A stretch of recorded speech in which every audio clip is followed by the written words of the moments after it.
देख रहे हैं यूथ चैनल लाइव। आज हमारे बीच हैं रोशन लाल अग्रवाल जी। अग्रवाल जी स्वतंत्र आर्थिक लेखक, हरियाणा में जन्म पर छत्तीसगढ़ के अंबिकापुर शहर के निवासी हैं। आरएसएस से संबंध के कारण आपातकाल के दौरान जेल भी जा चुके हैं। देश की राजनीति से इनकी गहरी रुचि है। पत्रकारिता के क्षेत्र में भी लोकप्रिय रहे हैं। इनका मुख्य मुद्दा है व्यवस्था एवं विकल्प। वर्तमान व्यवस्था के विरुद्ध व्यापक असंतोष व्यक्त करते रहे हैं। व्यवस्था परिवर्तन की आवाज़ बुलंद करते रहे हैं। सरल भाषा में परिवर्तन के सूत्र भी देते रहे हैं। सूत्र भी सरल है, पर लागू करने में नैतिकता, ईमानदारी की जरूरत है, जो वर्तमान राजनीति में बाधक है। आइए सुनते हैं इस मुद्दे पर इनके विचार। सर, आपके आर्थिक मुद्दे पर मुख्यतः संक्षिप्त में कुछ विचार बताएं। आपका आभार व्यक्त करते हुए अपने सारे जो आपके पाठक हैं और जो देश की राजनीति और अर्थनीति के संबंध में रुचि रखते हैं, उन सब को कुछ कहने का प्रयास करते हुए मैं आपकी बात दोहराने का प्रयास करता हूँ। वास्तव में देश की राजनीति की आज की जो सूरत है वो बड़ी खतरनाक, दयनीय और हम लोगों के कलेजे को छलनी करने वाली है। हम लोगों को कल्पना भी नहीं थी कि हमारे ही चुने हुए लोग हम लोगों के साथ धोखा करेंगे।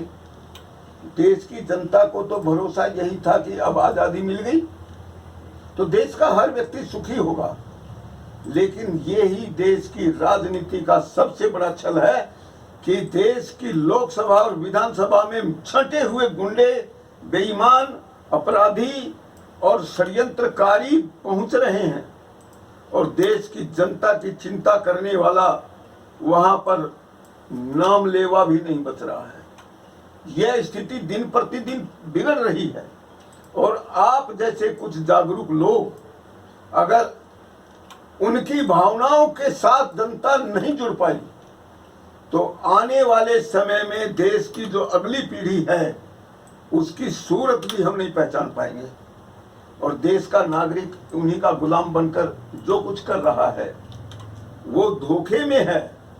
स्वतंत्रता तो उसे एक दिन के लिए भी मिली ही नहीं और जिन्होंने इसे स्वतंत्रता कहा वो भी धोखेबाज ही कहे जाएंगे।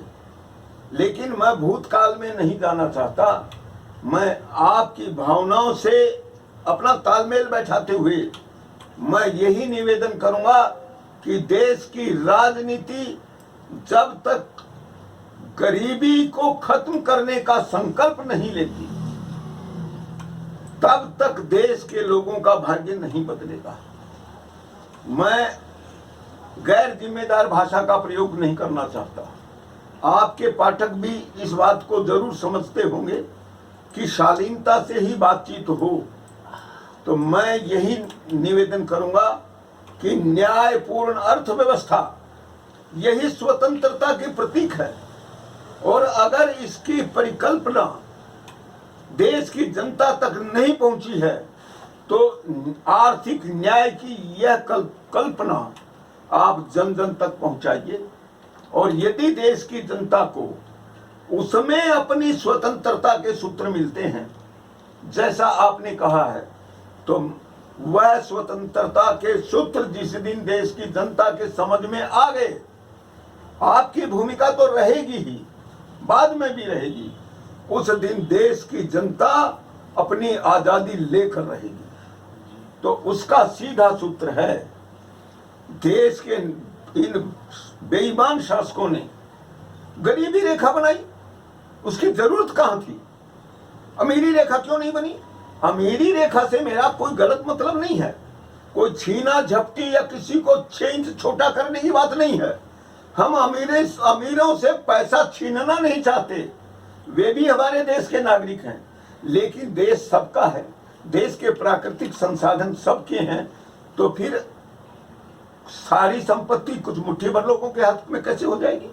ये एक विवेक का प्रश्न है और इसलिए अमीरी रेखा का मतलब देश के हर नागरिक का अधिकार औसत संपत्ति अधिकार है।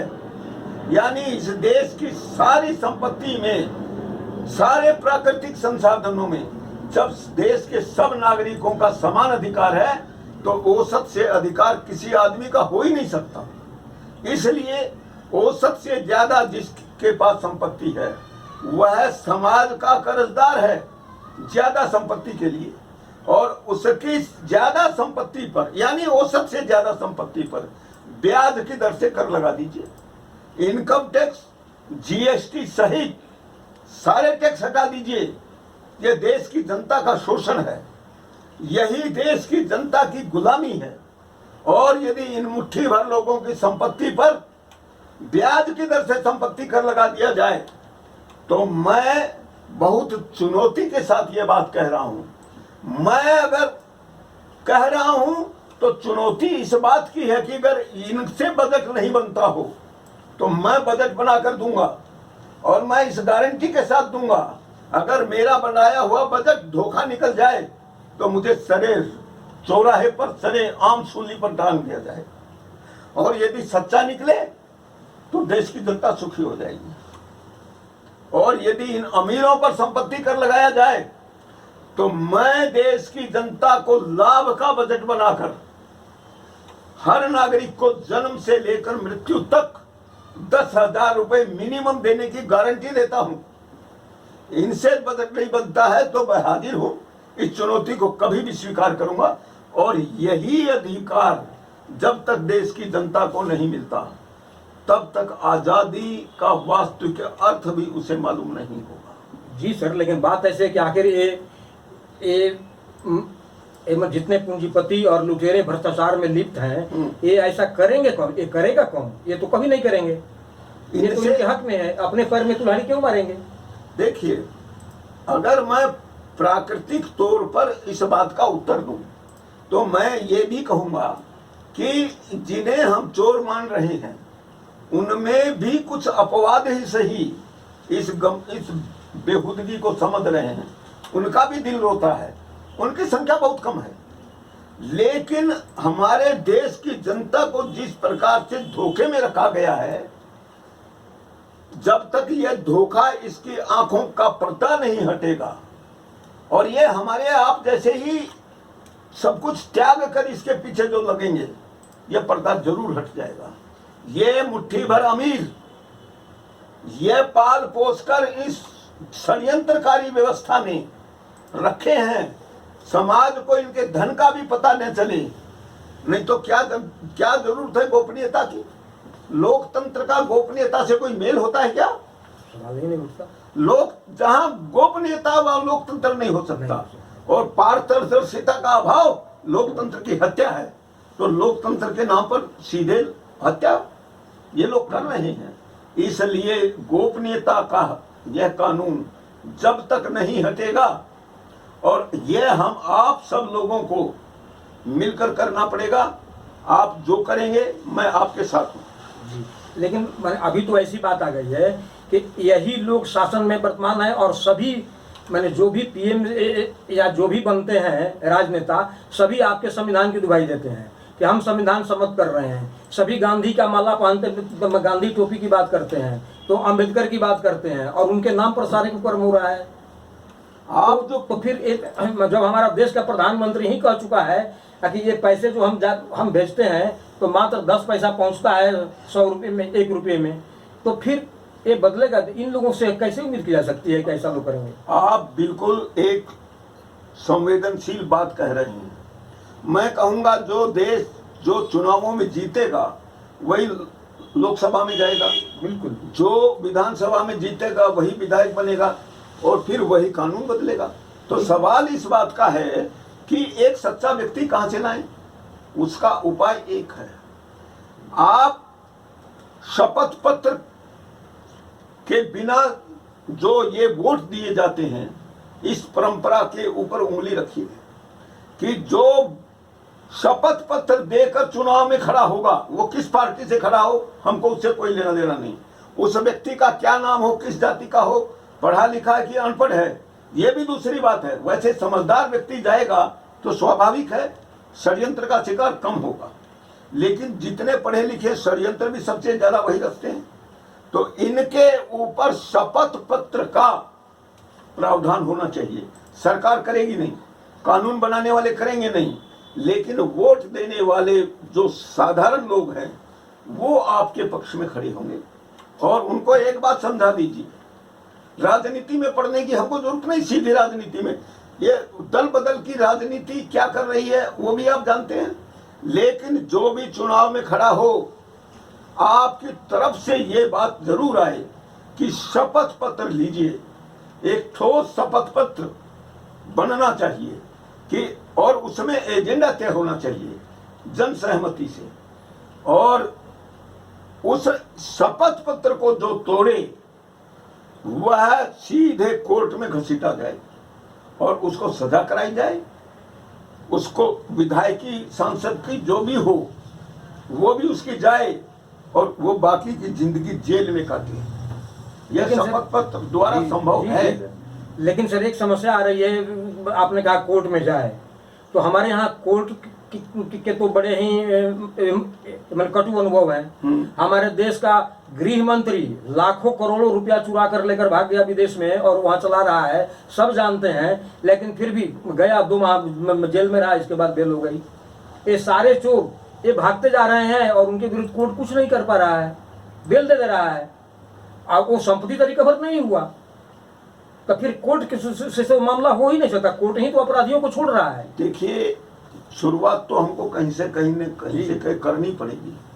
गोपनीयता का जो कानून है वह भी खतरनाक है। सरकार और कोर्ट इनको अलग मानना भी बेकार है। ये एक ही थैली के चट्टे बट्टे हैं। लेकिन जब जनता को वास्तविकता समझ में आ जाएगी, क्योंकि शपथ पत्र का प्रावधान देश की जनता ने नहीं बनाया, इसी देश की संसद ने पारित किया, इसी न्यायालय का हिस्सा है। और उसमें कुछ दूसरे प्रावधानों पर कुछ लोगों को सजा भी हुई है। तो आज अगर हम शपथ पत्र को अपना आधार बनाते हैं तो यह इनके लिए बहुत खतरनाक स्थिति जरूर बना देगा। देश की जनता के आंखों के सामने जो पर्दा पड़ा हुआ है, अरे कोर्ट को झूठ थोड़े बोलेगा, तो कोर्ट की नंगाई भी सामने आ जाएगी, संसद की नंगाई सामने आ जाएगी, विधायकी की नंगाई वो देश की जनता के सामने आ जाएगी और देश की जनता उसका साथ छोड़कर आपके साथ खड़ी होगी। यही समस्या का हल है। इस सामने तो अभी भी आ रही है। मैंने कोर्ट की भी मैंने सबकी समस्याएं तो जनता के सामने है ही, लेकिन एक्चुअली जनता ही बिल्कुल मुख्य दर्शक बनी हुई है। जनता में कोई संवेदनशीलता नहीं है। मैं आपसे एक बात और कह रहा हूँ, आज जब भी गलती की बात उठती है तो जनता की गलती निकाल दी जाती है। मैं एक बात आपसे कह रहा हूं, इन चोर उचक्के और बेईमान चरित्र के लोगों को सब कुछ जानते हुए भी चुनाव लड़ने का अधिकार क्यों दिया जा रहा है? बिल्कुल, आपकी चुनाव प्रणाली में 10,000 रुपए और 30,000 रुपए जमानत का प्रावधान रखा है। एक त्यागी महात्मा, जिंदगी भर त्याग की जिंदगी जीने वाला, समाज के लिए जिंदा रहने वाला मांग कर खा सकता है। वो पैसा कहां से लाएगा? कहां से लाएगा? तो आप तो गुंडों की, बदमाशों की और पैसे वालों की राजनीति मजबूत करने के लिए पहले ही प्रावधान कर दिए। बिल्कुल सर, इतना ही नहीं, चुनाव आयोग ने तो ये भी घोषणा कर रखा है कि विधानसभा में अगर खड़े हैं तो 28 लाख तक खर्चे माने हैं और लोकसभा में 32 लाख तक खर्चे माने हैं। तो बिल्कुल, ये लोकतंत्र का कहाँ हुआ चुनाव? हाँ, जितने प्रावधान हैं अगर आप बारीकी से देखें तो उसका, इस व्यवस्था के लिए लोकतंत्र शब्द का प्रयोग लोकतंत्र का अपमान है जी। और यह सबसे बड़ा षड्यंत्र है कि जिस व्यवस्था में लोकतंत्र की हत्या होती है उसको लोकतंत्र कहा जाता है। लोकतंत्र में कोई आदमी भूखा मर सकता है क्या? लोकतंत्र में भूखा मरेगा तो पेट कौन भरेगा? देश के आम आदमी 80% आदमी अपना पेट भरने में सक्षम नहीं है। पैदा होने से लेकर मृत्यु तक पेट भरने की चिंता में ही उनकी जिंदगी गुजर जाती है। देश का भविष्य कौन देखेगा? देश का वर्तमान कौन देखेगा? और देश के भविष्य में बच्चों के भविष्य की चिंता कौन करेगा जिनका अपना पेट नहीं भर रहा है? तो हमको आपको हिम्मत जुटानी पड़ेगी। मैं कह रहा हूं अर्थशास्त्र के ऊपर मेरा 28-30 साल का अनुभव है। मैंने तो उसके ऊपर पुस्तक लिखी भी और आपके हमारे संबंध भी है। तो आप चुनौती देकर खड़ा होइए, मैं आपके साथ हूं। इन अर्थशास्त्रियों का मुंह बंद करने की जवाबदारी मैं लेता हूं। मैं अर्थशास्त्र का विशेषज्ञ कह सकता हूं अपने को। और ये सारी की सारी बड़ी बड़ी यूनिवर्सिटियां जो पूरे देश की अर्थव्यवस्था के, विश्व की अर्थव्यवस्था को चलाने का ठेका लेती हैं, इनको सब, इनकी असलियत सबके सामने मैं खोल देता हूं। इनके हर झूठ के ऊपर मैंने पैनी नजर रखी है। अब 28-30 साल का समय कम नहीं होता। और जिस भी दिन आप कहेंगे मैं लीडर होकर वो सारे षड्यंत्र जनता के सामने करने में आपके साथ हूँ, डर की कोई बात नहीं है। नहीं, ये बात तो है। अभी भी जितने भी अर्थशास्त्री हो या जितने विद्वान हो या जितने ये हो, ये सब तो सरकारी गुलाम हैं। वो तो वही भाषा बोलते हैं। जी जी जी, वो तो खुद वे जानते ही हैं, उन्हें बताने की जरूरत नहीं, वे खुद जानते हैं कि वे गलत कर रहे हैं, लेकिन किसी लोभ लालच बस सरकार के उनके हिमायती कर रहे हैं, सरकार के साथ हैं। ये स्थिति बनने के बावजूद भी अंग्रेजों के अत्याचार के विरुद्ध लोगों ने जान पर खेलकर काम किया था जी। आज भी जो सरकार से डरेगा वह आपके साथ नहीं आएगा जी। और सरकार की आंख में आंख मिलाकर जब बात करेगा तब सरकार का पूरा गुस्सा उसके ऊपर उतरेगा। लेकिन इसके अलावा तो कोई रास्ता होता ही नहीं है। होता नहीं है। लेकिन सर यह भी मैंने सर विदित है कि जिन लोगों ने अंग्रेजों के विरुद्ध अपने जान झोंका, आज़ादी दी, कुर्बानियां दी, वे सब तो आज़ादी चाहते थे। और इन नकली लोगों ने आज़ादी के बदले ट्रांसफर ऑफ पावर ले लिया, तो उनकी तो चली नहीं। जिन्होंने कुर्बानी दी उनकी तो चली ही नहीं, उनको तो पीछे छोड़ दिया गया। आज जो कुछ लोग अग्री पंक्ति में अंग्रेजों के गुलाम थे या अंग्रेजी पढ़े हुए लोग थे, अंग्रेजों के मित्र थे, उन्होंने आगे बढ़ करके ट्रांसफर ऑफ पावर ले लिया, आज़ादी तो दी ही नहीं। आप बिल्कुल ठीक कह रहे हैं। हमारे यहाँ जो संविधान सभा बनी, मूल रूप से उसके मेंबर कौन कौन थे, किस किस ढंग से बनाए हुए थे, उसमें 2/3 तो पहले से जो अंग्रेजों के प्रति निष्ठावान थे, दूसरी कोई पहचान नहीं।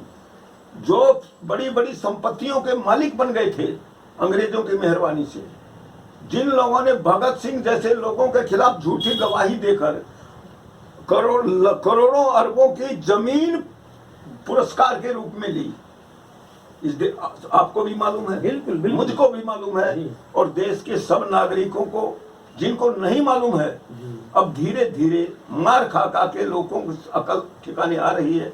और ये अवसर बिल्कुल सही है। हमने अमीरी रेखा की जो बात उठाई है, ये बात अगर देश की जनता के पास चली जाएगी तो उसकी जिंदगी बदलने का सूत्र उसको मिल जाएगा। और तब यह जनता आपके साथ होगी। हम सब कभी इस मामले में दो नहीं हो सकते। हमको कोई किसी का डर, कोई लोभ लालच कभी नहीं परेशान करेगा। और मैं समझता हूं ऐसे अपने जीवन की परवाह न करने वाले लोग हमको जरूर मिलेंगे। वही हमारी आशा की किरण है। जी जी, हम लोग उम्मीद करेंगे कि आपके इतने बड़े अनुभवों का लाभ जनता को मिले और जनता को भी सुबुद्धि आए, ताकि समझने का भी प्रयास करे, तभी इस देश का कल्याण। बिल्कुल, आज भी आपने मुझे जनता के सामने प्रस्तुत करके मेरे प्रति एक सद्भाव तो व्यक्त किया ही है, मेरे ऊपर एक जवाबदारी भी डाल रहे हैं। तो मैं भी आपको विश्वास दिलाता हूं कि आपका यह विश्वास हमेशा मैं कायम रखूंगा और संकट की किसी भी घड़ी में आप मुझे टूटते हुए नहीं देखेंगे। मैं आपके प्रति और आपके पाठकों के प्रति आभार व्यक्त करते हुए अपनी बात समाप्त करता हूं और फिर कहता हूं, अमीरी रेखा बनने जब तक नहीं बनती, देश की जनता का भाग्य नहीं बदलेगा।